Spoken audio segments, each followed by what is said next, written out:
Good morning. Happy Memorial Day. Welcome back to Kevin Toll Reads. So first and foremost, I apologize for the delay on this video. I finished this book yesterday and meant to record a book review late last night, and I just didn't get around to it. So I wanted to knock this out first thing. I will have my weekly wrap up coming out a little later as well. So be on the lookout for that. But this is a book review of You Like It Darker by Stephen King. This book was published last Tuesday in May 2024, and it is a collection of 12 short stories, some of which are kind of novella length, some of are shorter, so there's definitely an odd mix, which has come of Stephen King, Some of my favorites, honestly, are the longer ones, to be honest with you, that are more kind of delving into the novella type length. So we'll talk about those in a minute. I think overall, in summary, it's all a return to form for King in terms of content. He does the things that he does very well. He gets into the eerie, he gets into the just old school telling a story type thing. He gets into kind of the supernatural, hinting at different weird elements. It's traditional King short story stuff. So I really, really enjoyed this collection, to be honest with you. I'm going to start with dislikes because I had just one thing that I disliked about this. And I know King was doing this just to timestamp it, but we had some mentions again of COVID masks, Dr. Fauci. It wasn't nearly as heavy-handed as it was in Hawley, which it ruined the book for me, honestly.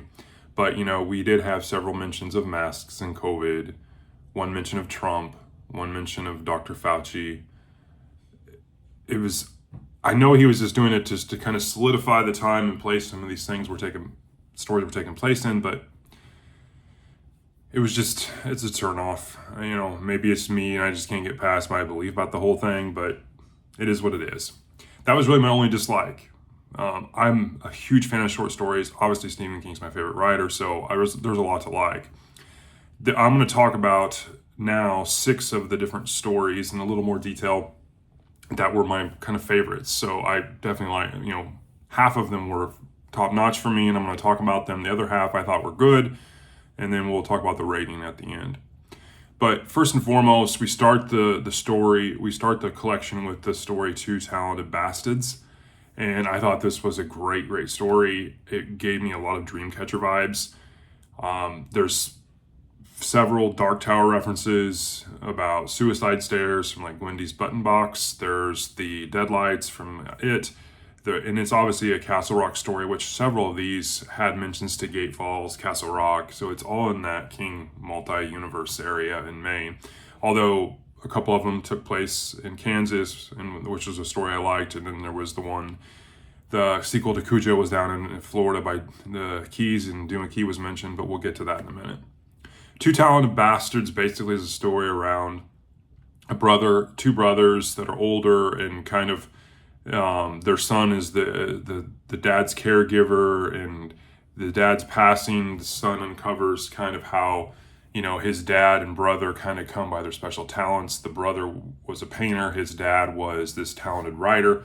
Again, it's one of King's tropes, so to speak. It was talking about writers. So this was an interesting story. It had alien vibes. I really, really liked it. Danny Coughlin's Bad Dream, probably tied for first of my favorite story in this collection.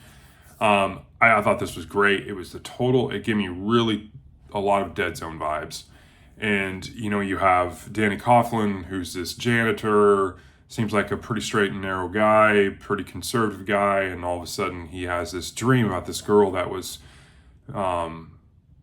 killed and where she's at, and he goes and validates that, and then tries to figure out what he's going to do and makes an anonymous call, and then the Kansas Bureau of Investigation, or the KBI, starts investigating, and he doesn't cover his tracks good enough on his anonymous call, and he's like, why did I get involved? And then they're hounding him, and then they're assuming he's the suspect, and you have this one detective that won't let it go, but he's kind of off the rocker, or what's going to happen with him type thing. It was a great, great story. This and the Two Talented Bastards were the novella length stories, and they were really, really good. I really enjoyed this story. The Fifth Step. This was a traditional King short story. It was very quick, but it was one of those ones that just wickedly turns on you, and it's crazy because you're kind of, for me, obviously I listened to this on Audible. I was listening to it and it was kind of like, this is okay. And then all of a sudden it just snapped and it was like, and then it was done. And it was like, yeah. On Slide Road was another good short story for me. It kind of had that family dynamic, characterization that King is really, really good for. And then all of a sudden something bad happens on a trip when the whole family's in a car and they have car trouble. They're on the way to see an alien relative. And these two guys also have car trouble, but are they really helpful or are they really there to hurt them type thing? And then what are they going to do about it and what happens? Interesting story. Rattlesnakes, which was the sequel to Cujo, I thought this was really good too. It was again another kind of novella length type story. You have Vic Trenton. This is post after, the events of Cujo and Tad's death. Vic and his wife have been divorced, and he moved down to Florida, and by chance he's down there where Dune McKee used to be, apparently, in this setting. And there's definitely rattlesnakes down there, and they've been encroaching on the area, and it turns into this eerie kind of vibe. It gave me a lot of vibes of what story? Bag of Bones kind of vibes. It really gave me Bag of Bones kind of vibes.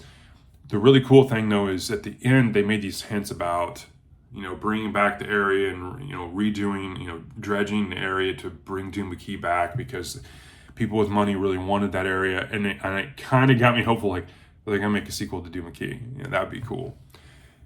I really enjoyed the story. I mean, it made several mentions, obviously, to the wife and the 3 days in the car and trying to save her child from this dog. And actually in the story, Trenton, or Vic, and his former wife get married again, but then she dies after they kind of find love again type thing. It was an interesting story. I enjoyed it. It was very enjoyable. And it had kind of a supernatural element in some of the things he had to do for a neighbor, and it was interesting. There's a police dynamic. You can definitely tell King is really getting into kind of like the murder thriller type things because he's definitely starting to integrate more detective and stuff in his stories. Not that there hasn't been, and obviously in his 80-some books, but he's definitely getting back into that.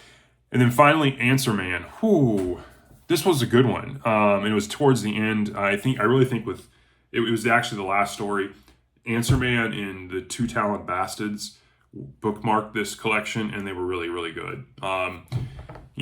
My favorite three stories probably were Danny Coughlin's Bad Dream and maybe Answer Man tied for first, and then I think Two Talented Bastards and On Slide Road was second, and then Rattlesnakes and Fifth Step were probably the third.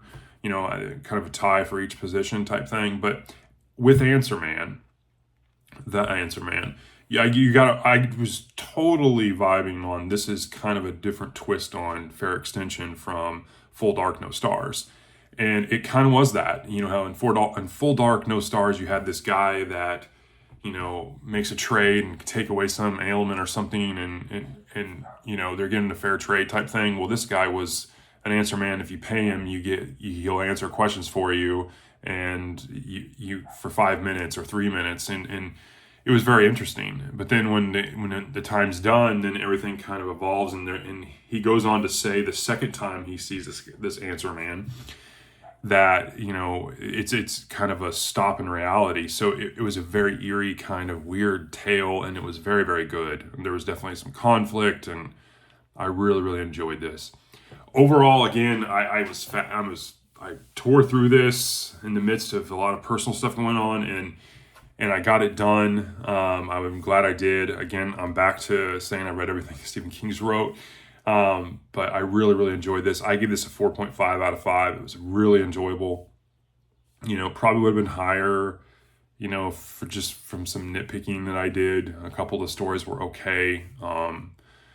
I think if there would have been a couple more that I liked, and maybe some of this COVID crap he would stop writing about, I think this could have probably been much higher. But overall, that's my review. I hope you're having a great day. Again, Stephen King, if you like it darker, 4.5 out of 5. Hope you're having a great day. Happy Memorial Day, and I'll talk to you later. Bye.